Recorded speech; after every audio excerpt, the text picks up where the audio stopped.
When Susan was 15, she found a little kid alone on the bus. She took him home and her parents, Margaret and Nicholas, decided to adopt him. Many years later, they found out that Nicholas was actually the kid's real dad, and he had kept a big secret hidden all this time. Oh my God! Sir, stop the bus. That lady left her son here. Susan yelled at the bus driver. It was the last route of the night because she and her friends had lost track of time at the mall. But Susan remembered a woman that got off at the earlier bus stop and didn't realize she had left her toddler until he started crying.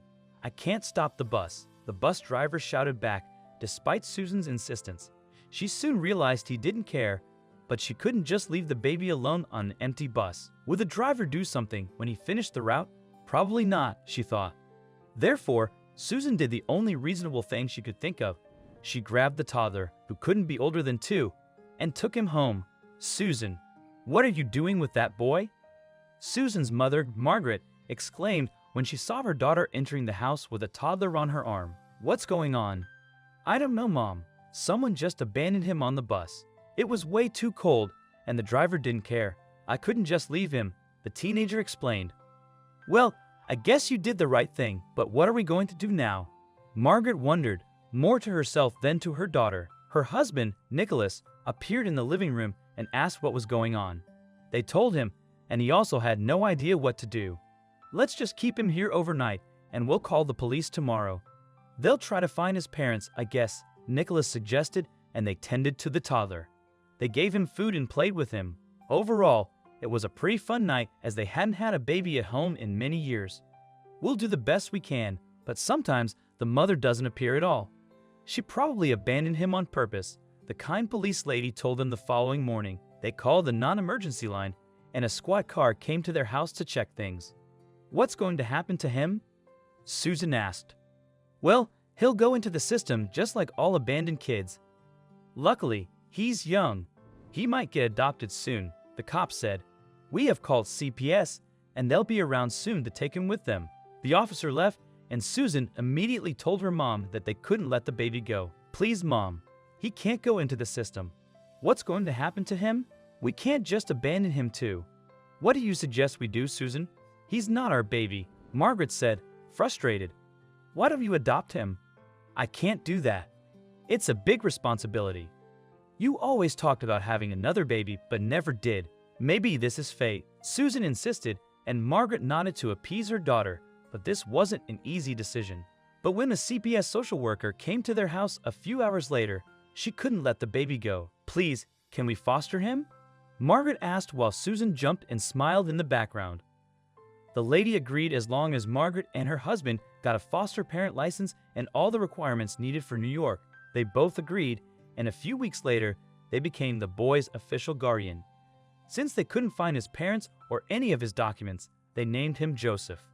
10 years later, Joseph grew up surrounded by tons of love from his parents and his big sister, Susan. She had moved out for college years ago, but often visited and brought him presents. Unfortunately, she was now home for a complicated reason. Joseph needed a kidney transplant, and they were all getting tested. Moreover, they had recently told him he was adopted and wanted Joseph to be surrounded by family, so he knew they loved him no matter what. "What if no one is a match, Mom?" Joseph asked his mother, worried. They were going to hospitalize him tomorrow, and everyone was getting their blood tested. "You'll go on a list and wait for one, but that's why you're going to need to stay at the hospital for a while, sweetie," Margaret explained gently. "Mr. and Mrs. Colbert, can I have a moment?" the doctor asked after entering their room. Margaret, Nicholas, and Susan were sitting around Joseph's hospital room. They had gotten blood tests and were expecting the results, but Susan saw her parents looking at each other worriedly. "What's going on, doctor?" Susan asked, concerned. Margaret gestured with her hand, telling her daughter to calm down silently, and followed the doctor out of the room with Nicholas in tow. "Doctor, please tell us there's good news," Nicholas hoped. "Actually, I have good news, but it's complicated. Mr. Colbert, you are almost a perfect match for Joseph and your daughter too, which is rare considering that you said he was adopted. I thought it was strange and took the liberty of running a few more tests, just in case we missed something or it was an error, and well..." The doctor stopped for a second, looking at Margaret with pursed lips. "I don't understand," she said and frowned at her husband. "I had a hunch, so we ran a DNA test, and the results show that Mr. Colbert is Joseph's biological father. That's why he's a perfect match with your son. And it means that he's your daughter's half-brother. You, Mrs. Colbert, are not a match," the doctor revealed, breathing deeply at the complicated situation. "That's why I wanted to speak to you both in private." Nicholas placed one hand on his waist and the other went to his forehead in frustration. Margaret frowned deeper at her husband, realizing what had happened now. "Really, Nicholas? Really?" "Margaret, please listen to me," he begged, and explained that 12 years ago, he had a drunken one-night stand with a woman. "It was a mistake, a stupid mistake, and when she called with the news, I told her to get an abortion." "Jesus, Nicholas," she breathed. The doctor had left them alone a while ago, but they needed to go back inside and tell Susan about the match. "Let's just get through this surgery. You're giving him your kidney, not Susan, and we'll see about the other stuff later." Nicholas nodded, and they told him everything.